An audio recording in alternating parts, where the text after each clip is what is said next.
Sarah Chen pressed her face against the transport window as Kepler Station came into view. The massive structure floated in space like a crystal city, its towers reaching out in all directions. Lights blinked along its surface, and ships moved around it like tiny insects. This was the Galactic Defense Academy, the most important military school in known space. Sarah's stomach twisted with nerves. She was the first human to be accepted here in over 100 years. The last human cadet had quit after 2 weeks, claiming the other species were too advanced for humans to compete with. Sarah planned to prove that wrong. The transport docked with a soft bump. Sarah grabbed her single bag and followed the other new cadets through the airlock. She looked around at her classmates and felt very small. A Zalari floated past her, its blue energy form crackling with power. Behind it walked a Thektar, its crystal body reflecting the station lights like a living diamond. A group of Mindari stood together, their large heads pulsing with soft light as they spoke to each other without words. Sarah was the only human in a group of 50 cadets. She was also the shortest, weakest looking, and least impressive of them all. The other species had natural abilities that seemed like magic to human eyes. The Zalari could control energy with their thoughts. The Thektar had skin harder than steel. The Mindari could read minds and move objects without touching them. What did humans have? Sarah asked herself. Nothing special. Just stubborn determination and the ability to adapt. A tall figure approached the group. Commander Gorthak was a Gorvak, standing nearly 8 feet tall with gray skin and 4 arms. His voice boomed across the docking bay. Welcome to the Galactic Defense Academy. You are here because your species believes you have potential. I am here to prove them wrong or right. Most of you will fail. Some of you will quit. A few might actually become defenders of the galaxy. His 4 eyes scanned the group and stopped on Sarah. Ah, our human cadet. How interesting. I have read about your species. You are known for being stubborn and using old fighting methods. We shall see if that serves you here. Sarah felt her cheeks burn red, but she kept her mouth shut. She had expected this reaction. Humans were considered primitive by most galactic species. They used guns and knives while others wielded energy weapons and psychic powers. The group was led through corridors lined with weapons and armor from across the galaxy. Sarah saw plasma rifles that could melt through steel, force shields that could stop any projectile, and combat suits that made their wearers nearly invincible. Everything was far beyond human technology. They entered a large training hall where Master Larina waited for them. The Zalari instructor was beautiful in an alien way, her energy form shifting between blue and silver. When she spoke, her voice seemed to come from everywhere at once. Combat at the Academy is not like combat on your homeworlds. Here we study the most advanced fighting techniques in the galaxy. Energy manipulation, molecular disruption, psychic warfare, and technological enhancement. Those who cannot adapt to these methods will not survive their first real battle. A Mindari cadet raised his hand.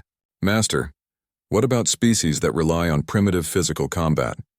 Master Larina's form flickered with what might have been amusement. Physical combat has its place in galactic history, but against modern weapons and enhanced soldiers, it is almost useless. However, all cadets must study basic combat forms for historical understanding. Sarah felt her heart sink. They considered human fighting methods to be history lessons, not real combat training. The next few hours were spent assigning quarters and explaining academy rules. Sarah's room was small but comfortable, with a view of the stars through a thick window.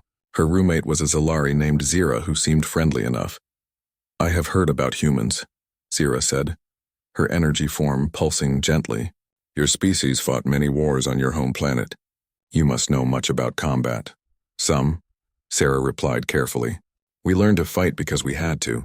We were not born with special powers like other species. Zira tilted her head, which was really just a brighter part of her energy form. But without powers, how did you win battles? Sarah smiled. We learned to use what we had. Our brains, our tools, and our ability to never give up. The first week of classes was brutal. Sarah struggled with Energy Manipulation 101. While other cadets made light bulbs glow and moved objects with their minds, Sarah could barely make a small spark appear in her palm. In Technological Integration class, she fumbled with combat suits that seemed to fight against her instead of helping her.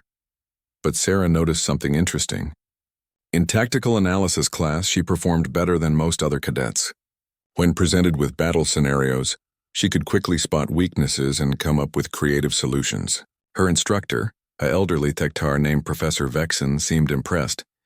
"Human Chen, your approach to problem-solving is unusual. You see patterns that others miss. This is valuable." After 2 weeks, Sarah made a request that shocked her instructors. She asked to be allowed to study primitive combat methods instead of advanced energy weapons training. Commander Gorthak laughed when she submitted the formal request. "Little human, primitive combat will not help you against a Zalari who can throw lightning or a Mindari who can crush your mind. Why waste time with such outdated methods?" "Because it is what I know," Sarah replied.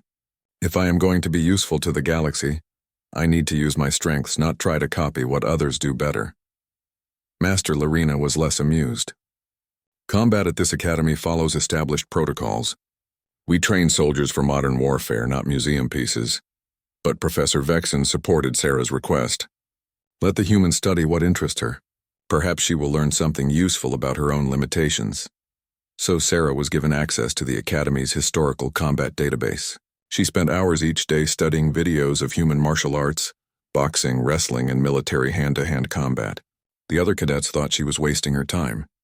Some laughed when they saw her practicing punches and kicks in the training hall while they worked with plasma weapons and force shields. "Look at the human," a Thektar cadet said loudly. "She fights like our ancestors did thousands of years ago. How primitive." Sarah ignored the comments and kept training. She studied every form of human combat she could find. She learned about leverage and pressure points, about using an opponent's strength against them. She practiced until her muscles ached and her hands were covered in calluses. 3 months into her training, an announcement was made that would change everything. Commander Gorthak addressed all the cadets during morning assembly. "The time has come for your combat proficiency trials. Each of you will demonstrate mastery of your chosen combat discipline against our standard test mannequins. These tests will determine who advances to advanced training and who returns home in shame." Sarah felt her pulse quicken. This was her chance to prove that human combat methods had value. But when she submitted her request to face the mannequin with no weapons or technological enhancement, the testing committee almost rejected it outright. Barehanded combat against a combat mannequin. Commander Gorthak shook his massive head. "That is not combat, human. That is suicide." "I request the right to try," Sarah said firmly. "Academy regulations state that cadets may use traditional combat methods from their home species." After much debate, the committee agreed to let her try, but only as a demonstration. They would not even use one of the advanced mannequins designed for real testing. Instead, they assigned her a basic Model 7, the same type used for beginning students. Sarah did not care. She had 3 weeks to prepare, and she planned to use every minute. While other cadets fine-tuned their energy weapons and practiced their psychic attacks, Sarah studied the technical specifications of combat mannequins. She learned about their construction, their programming, their capabilities. She watched videos of other cadets fighting them and noted every detail. The mannequins were strong, fast, and nearly indestructible. They were designed to withstand plasma blasts and psychic attacks. But Sarah was not planning to use plasma or psychic powers. She was planning to use physics. The 3 weeks before the combat proficiency trials passed quickly. Sarah spent every free moment studying the combat mannequins. She read technical manuals until her eyes hurt, and watched training videos until she could predict every movement pattern. The Model 7 Combat Simulator was 7 feet tall and built from quantum-stabilized alloy. Its creators had designed it to survive direct hits from plasma cannons and resist psychic attacks. The mannequin moved using advanced programming that copied the fighting styles of famous warriors from across the galaxy. Sarah's fellow cadets prepared for their trials in more traditional ways. Zektar, a young Thektar with crystal skin that gleamed like polished metal, practiced with molecular blades that could cut through almost anything. The weapons appeared in his hands as solid light, shifting shape as he moved. "The mannequin will not expect my blade patterns," he told Sarah during lunch. "I have created a new sequence that combines traditional Thektar combat with modern energy manipulation." Lyria, a Zalari cadet who had become friendly with Sarah, worked on integrating her natural energy powers with Academy plasma weapons. She could make the weapons fire faster and hit harder by feeding her own energy into them. "The key is synchronization," Lyria explained to a group of admiring cadets. My energy must match the weapon's frequency perfectly, or the whole system becomes unstable. Even the Mindari cadets, who rarely spoke to other species, were busy preparing. Vorth, their unofficial leader, spent hours in meditation, sharpening his psychic abilities. Sarah had heard that Mindari could crush opponents' minds without touching them, turning enemies into helpless vegetables. Sarah's preparation looked very different. While others practiced with advanced weapons, she did push-ups and studied physics textbooks. She memorized the properties of quantum-stabilized alloy and calculated stress points. She practiced basic human fighting techniques that other species considered ancient history. What is the human doing? She heard a Gorvak cadet ask his friend. She punches empty air while others master real weapons. Humans are known for strange behavior, his friend replied. Perhaps it is some kind of religious ritual. Professor Vexen was the only instructor who showed interest in Sarah's methods. The old Thektar would sometimes watch her practice, his crystal head tilting in what seemed like curiosity. Human Chen, your movements follow mathematical patterns, he observed one day. Each punch and kick follows precise angles. This is not random fighting. Sarah stopped her practice and wiped sweat from her forehead. Human combat is not random, Professor. We learned to fight using science because we had no other choice. When you are weaker than your enemies, you must be smarter. Professor Vexen's crystal body clicked softly, which Sarah had learned meant he was thinking hard. Interesting. Show me these patterns you speak of. Sarah demonstrated a simple combination, a fake punch followed by a real kick, but she explained the science behind it. The fake punch made opponents lean away, which put them off balance. The kick targeted their weight-bearing leg at the moment when they could not recover quickly. You see, Sarah said, it is not about hitting hard. It is about hitting at the right place at the right time. Every body has weak points. Every stance has flaws. Human fighters learn to find these flaws and use them. Professor Vexen was quiet for a long moment. And you believe this will work against a combat mannequin? Sarah nodded. Everything has weak points, Professor. Even quantum-stabilized alloy has limits. The question is whether I can find them and use them. As the trial date approached, excitement filled the academy. The combat proficiency trials were always a major event. Students and faculty gathered to watch the best cadets demonstrate their skills. This year's trials promised to be especially interesting because of the unusual human participant. Commander Gorthak made the official announcements during morning assembly. Trials will begin in 3 days. Each cadet will face a combat mannequin appropriate to their skill level and chosen weapons. Victory requirements are simple. Disable your opponent within 10 minutes using any legal combat method. He paused and looked directly at Sarah.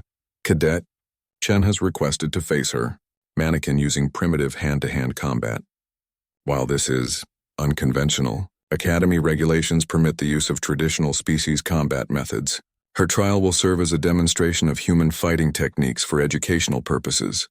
Sarah felt her cheeks burn. They were treating her trial like a history lesson rather than a real test. But she kept her expression neutral. Let them think what they wanted. She would prove herself with actions, not words. The other cadets began making bets on how quickly Sarah would lose. Most gave her less than 30 seconds against even a basic mannequin. A few kind souls thought she might last a full minute before being overwhelmed. I feel sorry for her, Sarah heard Lyria tell another Zalari. Humans are brave, but bravery alone cannot defeat advanced technology. 2 days before the trials, Sarah made a discovery that changed everything. She was reviewing mannequin technical specifications when she noticed something strange in the construction details. The quantum-stabilized alloy was incredibly strong, but it had to be shaped and joined like any other material. She found the joint specifications and studied them carefully. The mannequin's shoulders, elbows, knees, and neck all used special connecting pieces to allow movement. These joints were necessary for the mannequin to fight effectively, but they were also potential weak points. Sarah pulled up stress analysis charts and began calculating. Quantum-stabilized alloy could resist enormous pressure when force was applied evenly across its surface. But what about when force was applied at specific angles? What about when twisting forces were combined with direct pressure? She worked through the mathematics late into the night. By morning, she had identified 17 potential failure points in the Model 7's construction. More importantly, she had calculated exactly how much force would be needed to exploit each weakness. The night before her trial, Sarah could not sleep. She lay in her bed staring at the stars through her window, running through her plan again and again. She had one chance to prove that human fighting methods had value. If she failed, no human would be taken seriously at the academy for generations. Zira noticed her roommate's nervousness. "Sarah, are you worried about tomorrow?" "A little," Sarah admitted. "I know what everyone expects. They think I will fail quickly and prove that humans do not belong here." Zira's energy form pulsed with sympathy. "You have worked very hard. Perhaps you will surprise them." Sarah smiled at her alien friend's kindness. "I hope so. I really hope so." The morning of the trials arrived with fanfare. The Academy's grand amphitheater was packed with students and faculty from across the station. Even cadets from advanced classes had come to watch. Word had spread about the human who planned to fight a combat mannequin with her bare hands. Sarah entered the preparation area and put on standard Academy training clothes. She had no weapons to check, no equipment to test. While other cadets made final adjustments to plasma rifles and force shields, Sarah simply stretched her muscles and reviewed her mental notes. Commander Gorthak approached her with what might have been concern on his alien features. "Cadet Chen, are you certain you wish to proceed? There's no shame in admitting that some challenges are beyond mortal capabilities." Sarah looked up at the massive Gorvak commander. "Sir, my species has survived for thousands of years by facing challenges that seemed impossible. We did not get this far by giving up when things looked difficult." The commander's four eyes studied her for a moment, then he nodded slowly. "Very well. Your trial begins in 10 minutes. Try not to embarrass your species too badly." As Sarah walked toward the arena entrance, she heard the whispered conversations around her. Some spectators pitied her. Others were excited to see what they expected would be a quick and educational defeat. A few seemed genuinely curious about what human combat methods might look like. Sarah took a deep breath and stepped into the arena. The Model 7 combat simulator stood waiting in the center, its metallic body gleaming under the bright lights. It was bigger than she had expected, more intimidating in person than in the technical videos. But Sarah was not intimidated. She had spent 3 weeks learning everything about this machine. She knew its capabilities, its programming, and most importantly, its weaknesses. The mannequin might be stronger and faster than her, but it was still just a machine built by imperfect beings using imperfect materials. The arena fell silent as Sarah walked to her starting position. She could feel thousands of alien eyes watching her every move. In a few minutes, she would either prove that human combat methods deserved respect, or she would become a cautionary tale about the dangers of primitive thinking. Sarah smiled grimly and settled into a fighting stance her ancestors would have recognized.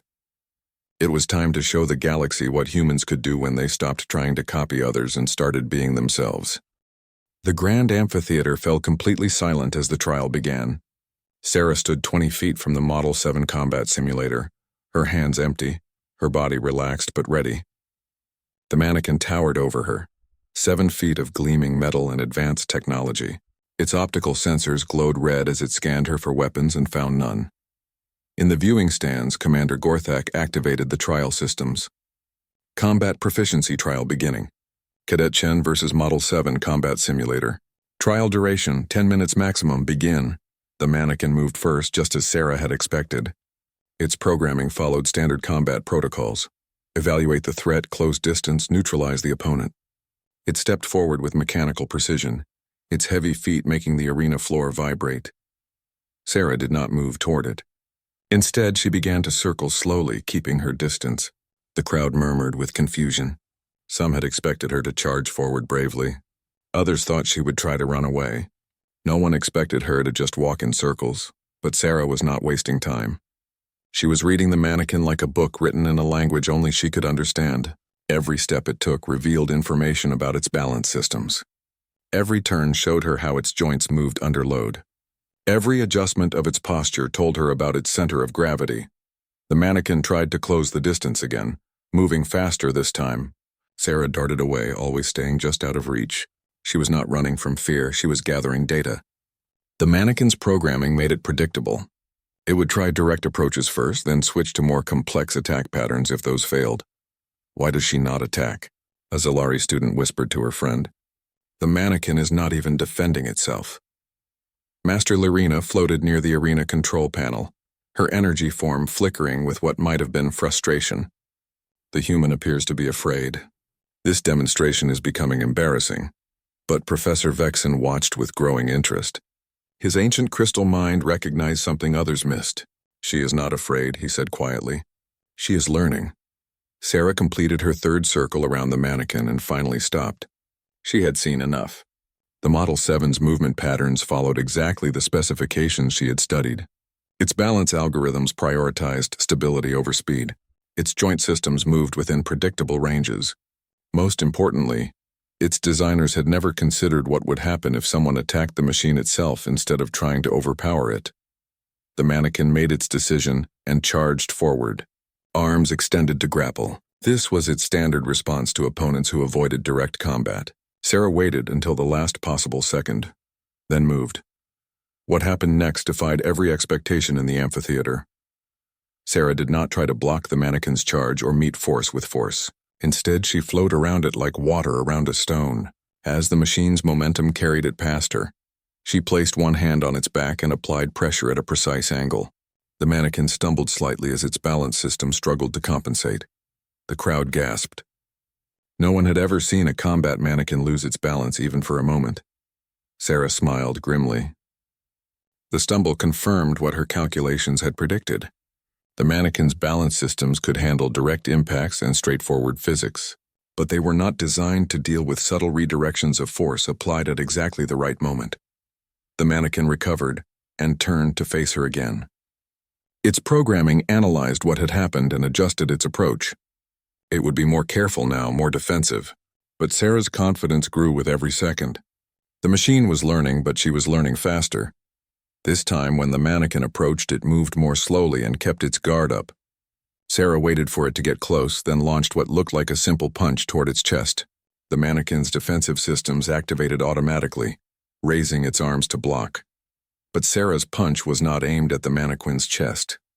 At the last second, her fist changed direction and struck the machine's elbow joint from the side. She hit it at exactly the angle her calculations had identified as a structural weak point. The sound was like a gunshot. Sarah's fist struck quantum-stabilized alloy with enough force to crack stone. But that was not what mattered. What mattered was that she hit the joint at the precise angle where rotational stress exceeded the material's tolerance limits. The mannequin's left arm went limp, hanging uselessly at its side. Sparks flew from the damaged joint as internal systems tried and failed to restore function. The amphitheater erupted in shocked voices. Students pointed and whispered in a dozen alien languages. Faculty members leaned forward in their seats trying to understand what they had just witnessed. Commander Gorthak's voice boomed across the arena. Impossible. That alloy can withstand plasma bombardment. Sarah heard the comment but did not respond. She was focused entirely on the mannequin, which was now adapting to fight with one arm. Its programming was sophisticated enough to adjust combat patterns for damage, but those adjustments created new opportunities for someone who understood how to exploit them. The machine came at her again, this time leading with its remaining functional arm. Sarah ducked under its swing and moved to its damaged side. The mannequin tried to turn and follow her, but its balance was off now.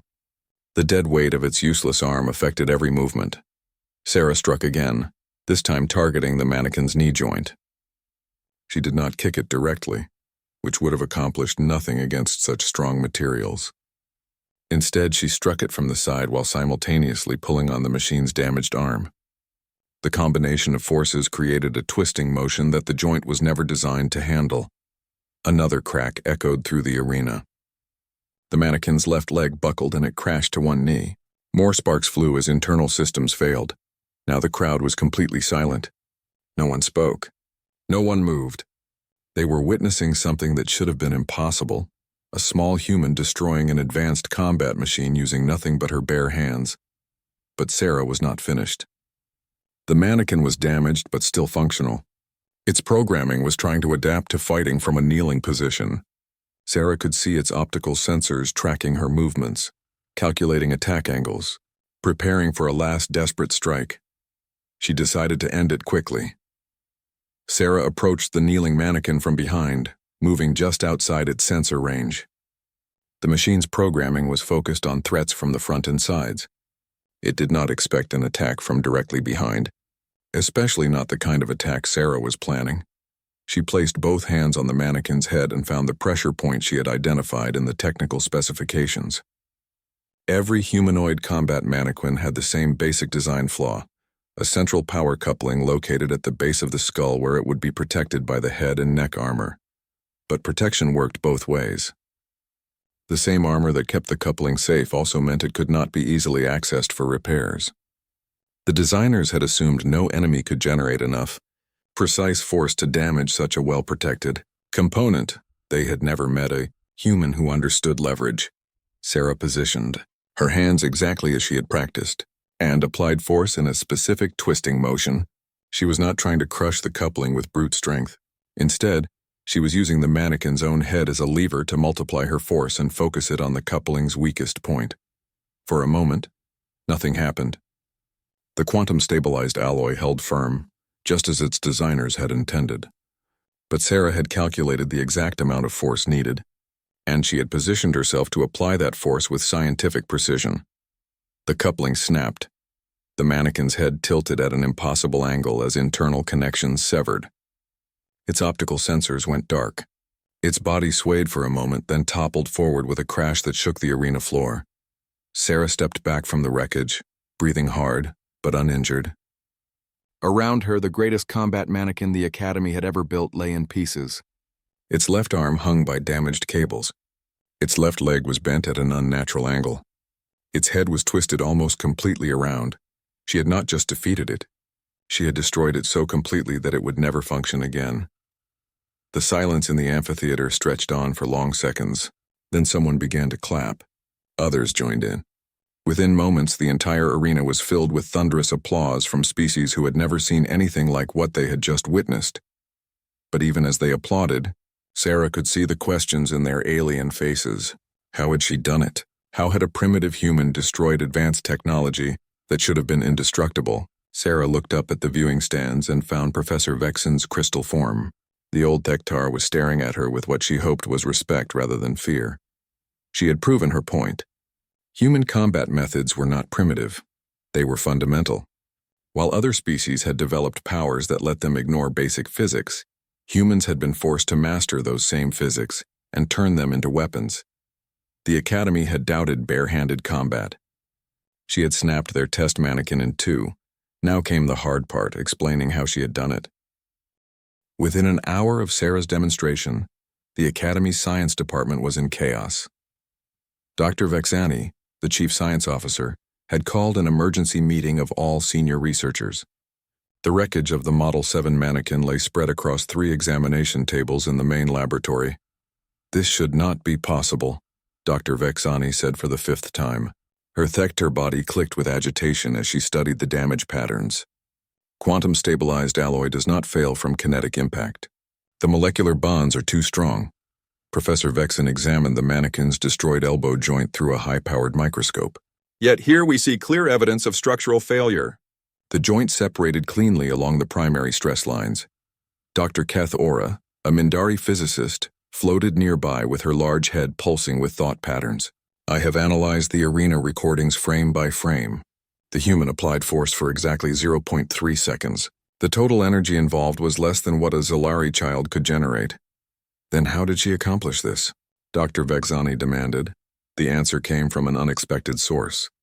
Cadet Zektar had been watching from the observation deck, his crystal body reflecting the laboratory lights. "Perhaps we are asking the wrong question," he said quietly. The senior researchers turned to look at the young Thektar. Students rarely spoke during faculty meetings, but the destruction of an indestructible mannequin had everyone questioning normal procedures. "What do you mean?" Professor Vexen asked. "We ask how she broke the alloy," Zektar explained. "But maybe we should ask why the alloy broke. What made it fail when it was designed not to?" Dr. Vexani's eyes widened with understanding. "The stress patterns. She did not overcome the material strength. She found ways to exceed its design specifications. This insight led to a more detailed investigation. The research team examined every point where Sarah had struck the mannequin. They analyzed force vectors, stress distributions, and failure modes. What they discovered revolutionized their understanding of both human combat and material science. Sarah had not fought the mannequin's strengths. Instead, she had identified and exploited its weaknesses with scientific precision. Every combat mannequin was built to withstand certain types of damage: energy weapons, projectile impacts, and direct crushing forces. But they were not designed to handle the kinds of complex, multi-directional stresses that human combat techniques could generate. "Look at this elbow strike." Dr. Cathora projected her analysis into the air where everyone could see it. She did not hit the joint straight on. She struck it from a 37-degree angle while simultaneously applying rotational force. This created a twisting stress that the joint was never designed to handle. Professor Vexen studied the projection carefully. And the knee? Even more sophisticated. She struck the side of the joint while pulling on the damaged arm. This created a leverage effect that multiplied her force by a factor of 12. The joint failed because it was subjected to forces from 3 different directions at once. Dr. Vexani was quiet for a long moment, her crystal body clicking softly. "You are saying that human combat techniques are based on engineering principles?" "More than that," Professor Vexen replied. "They are based on a deep understanding of how structures fail under stress. Humans appear to have weaponized physics itself." Word of the research team's findings spread quickly through the academy. Within days, combat instructors were requesting copies of the analysis. Students began asking questions about human fighting methods. Even the most advanced cadets wanted to understand how someone without special powers had accomplished what no energy weapon could match. Sarah found herself at the center of attention she had never wanted. Everywhere she went, students and faculty stopped her with questions. "How did you know where to strike the mannequin?" asked a Zalari instructor. "Did you use some kind of human technology we are not aware of?" wondered a Gorvak professor. "Can you teach others these techniques?" demanded Commander Gorthak. Sarah tried to answer their questions, but she quickly realized that most alien species did not understand the foundation of human combat. They were used to having natural advantages: energy manipulation, psychic powers, or incredible physical strength. The idea of using pure technique and scientific knowledge was foreign to them. Professor Vexen arranged for Sarah to give a formal presentation to the Academy's senior staff. The meeting took place in the main conference room, with department heads from across the station in attendance. Sarah stood at the front of the room, feeling very small among so many powerful alien minds. "I have been asked to explain how I defeated the combat mannequin," Sarah began. "The answer is simple. I used physics." Commander Gorthak's forearms crossed skeptically. "Physics is a tool, Cadet Chen. How does one weaponize a tool?" Sarah had prepared for this question. "Sir, humans have been at war for thousands of years. We fought other humans who were just as smart and just as strong as we were. We could not rely on special powers because we do not have any, so we learned to use the rules that govern everything in the universe." She activated the room's holographic display and showed a simple lever. "This is leverage. When you apply force to one end of a lever, you can move much heavier objects at the other end. Human fighters learn to use their opponents' bodies as levers." The display changed to show stress analysis charts. "Every material has limits. Apply force in the right way, and even the strongest substances will break. Human engineers have studied these limits for centuries. Human fighters learn to apply that knowledge in combat." Dr. Vexani leaned forward with interest. "You studied the mannequin's technical specifications before the trial." "Yes, ma'am. I analyzed the construction, the materials, and the joint designs. I calculated exactly how much force would be needed to cause failure, and I figured out how to apply that force using human combat techniques." Master Larina's energy form flickered, with what might have been surprise. "You planned every strike in advance?" "The targeting, yes. But combat is never completely predictable. I had to adapt my plan based on how the mannequin moved and reacted. That is another human skill. We are very good at changing our approach when the situation changes." The room fell silent as the alien faculty absorbed this information. They were beginning to understand that human combat was not primitive at all. It was highly sophisticated, but in ways they had never considered. Professor Vexen spoke first. "Cadet Chen, would you be willing to demonstrate these principles to other students?" Sarah nodded. "Of course, sir. But I should warn you, human combat techniques are not easy to learn. They require understanding of physics, anatomy, materials science, and psychology. Most species rely on their natural advantages and never develop these skills. What would be required to teach them?" asked Dr. Vexani. Sarah thought carefully before answering. "Time, mostly. and a willingness to think differently about combat. Most academy training focuses on overpowering opponents with superior technology or abilities. Human techniques focus on making opponents defeat themselves. Commander Gorthak was quiet for a long moment, then spoke slowly. The Galactic Defense Force faces enemies with unknown capabilities. If human combat methods can neutralize advanced technology using only physics and technique, then perhaps we need to reconsider our training programs. Within a week, Sarah's schedule was completely changed. Instead of struggling with energy weapons she could barely use, she was assigned to work with the Academy's Combat Development Department. Her new job was to analyze other training systems and identify ways to integrate human fighting principles. The work was fascinating, but challenging. Sarah had to learn how each alien species thought about combat, then figure out how to teach them concepts that humans considered basic. The Zalari were used to projecting energy at distant targets. Teaching them about close-quarters grappling was like teaching fish to climb trees. The Thektar were even more difficult. Their crystal bodies were incredibly strong, but they had never needed to learn about leverage or pressure points. They solved combat problems by being tougher than their opponents. But gradually, progress began to appear. A few students started to understand that combat was not just about having the biggest weapon or the strongest natural ability. It was about understanding your enemy, your environment, and the rules that governed both. Sarah's first real success came with a mixed-species tactical exercise. She was assigned to lead a team that included cadets from 4 different species. Their mission was to capture a fortified position defended by advanced automated systems. While other teams planned direct assaults using maximum firepower, Sarah's team took a different approach. They studied the defensive systems, identified weak points in the design, and used coordinated strikes to make the defenses defeat themselves. The exercise was over in 15 minutes. Sarah's team had captured their objective without firing a single shot. News of the victory reached the highest levels of Academy command.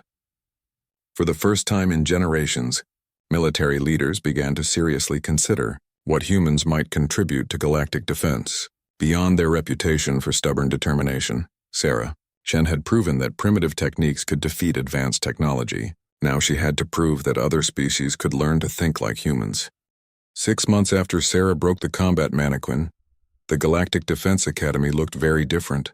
New courses appeared in the curriculum with names like Applied Physics Combat and Structural Failure Analysis. The library's physics section, once dusty and ignored, now required reservations for study time. Most surprising of all, human combat instructors began arriving from Earth to teach classes that had waiting lists hundreds of students long. Sarah stood in her new office, which still felt strange to her. The title on her door read Director of Integrated Combat Studies, a position created specifically for her after she had revolutionized 3 more military exercises in a row. Through her window, she could see the main training hall where Master Chen was teaching basic leverage principles to a class of Zalari cadets. Master Chen was Sarah's older brother, one of 5 human combat experts recruited to expand the Academy's new programs. Watching him work with alien students made Sarah smile. The Zalari were struggling to understand why they needed to learn physical techniques when they could throw lightning. But they were trying. A soft chime announced a visitor. Professor Vexen entered, his crystal body reflecting the office lights. In his hands, he carried a datapad with the results of the latest tactical simulations. The numbers continued to improve, he reported. Mixed species units trained in human combat principles show a 40% increase in mission success rates compared to traditional units. Sarah reviewed the data with satisfaction. The improvement was even better than she had hoped. What about individual performance? More dramatic. Students who complete the full integrated combat program demonstrate problem-solving skills that exceed previous academy records. They learn to see weaknesses where others see only strength. This was exactly what Sarah had predicted. Human combat techniques were not just about fighting. They were about thinking. When you had to defeat stronger, faster, better-armed opponents, you learned to use your mind as your primary weapon. A communication alert interrupted their discussion. Commander Gorthak's massive face appeared on the office display, his 4 eyes serious.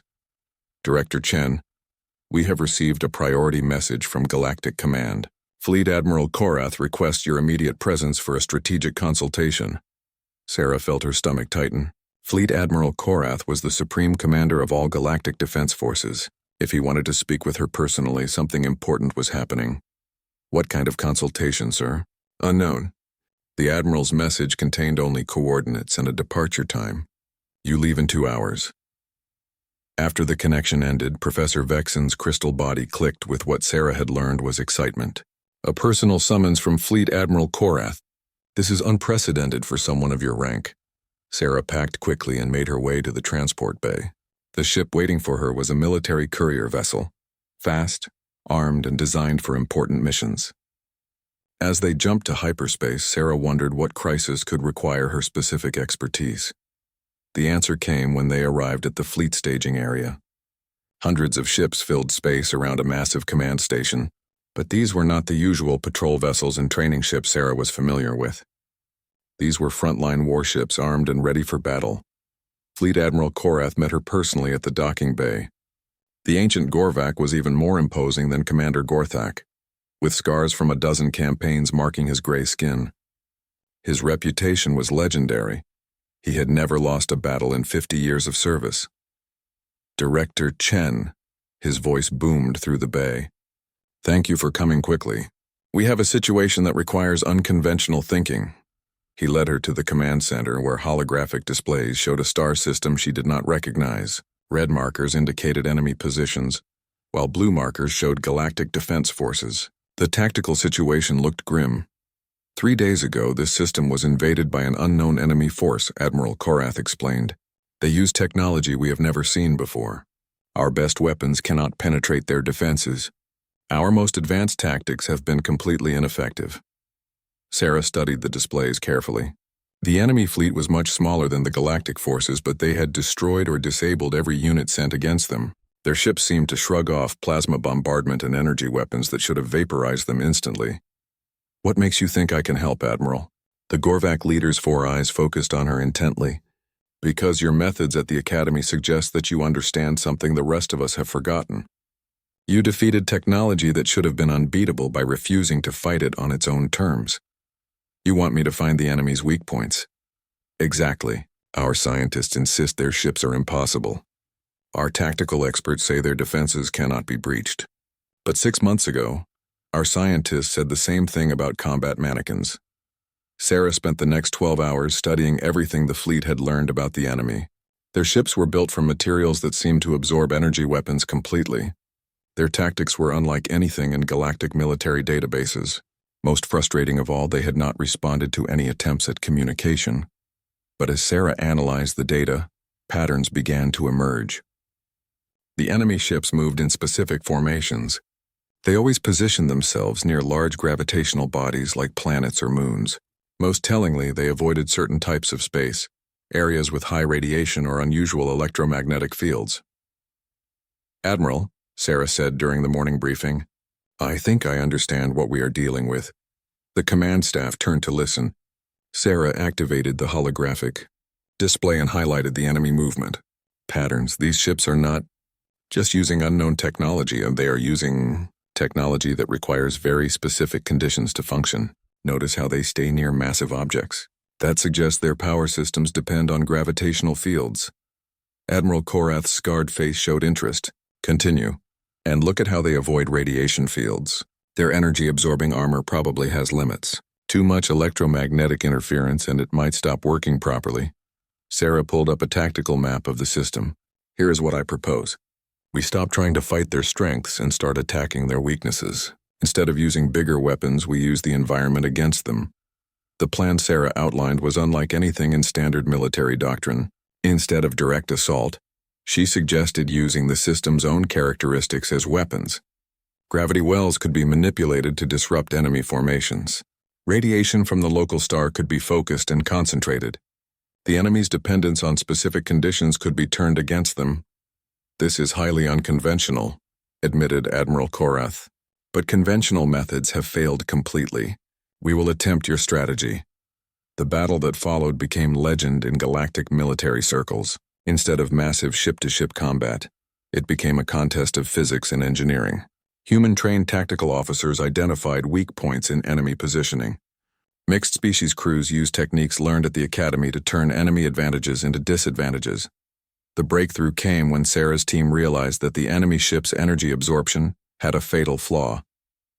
The technology worked by converting incoming energy into a different form, but the conversion process created waste heat that had to be dispersed somehow. They are using the gravitational fields to dump excess energy, Sarah explained during the battle. But if we can overload their conversion systems while they are in a gravity well, the final assault used no traditional weapons at all. Instead, the Galactic fleet used gravitational manipulation to create a feedback loop in the enemy's own technology. The alien ships, which had seemed invincible, suddenly found their greatest strength turned against them. Their energy absorption systems overloaded and failed, leaving them helpless. After the victory, Admiral Korath called Sarah to his private office. The old warrior looked tired but satisfied. "Director Chen, you have fundamentally changed how we think about warfare. Your academy training programs will be expanded to every military installation in the galaxy." Sarah felt overwhelmed by the scope of what she was hearing. "Sir, I am honored, but I am just one person. Human combat techniques work, but they require a different way of thinking about problems." "Which is exactly what we need," the Admiral replied. "For too long we have relied on superior technology and natural advantages. We forgot that intelligence and adaptability are the most powerful weapons of all." 1 year later, Sarah stood before the largest graduating class in Academy history. Representatives from every known species filled the amphitheater, including several races that had never shown interest in galactic affairs before. The Academy's new motto, carved in crystal above the entrance, captured everything that had changed. In the beginning was the Word. But before the Word was the Force, the lever and the point of impact. Today you graduate not just as warriors, but as thinkers, Sarah told the assembled cadets. You have learned that true strength comes not from having the biggest weapon or the most powerful abilities. It comes from understanding the rules that govern our universe and using those rules wisely. She looked out at the diverse crowd, Zilari, who had learned to fight with their hands as well as their energy, Tektar, who understood leverage and pressure points,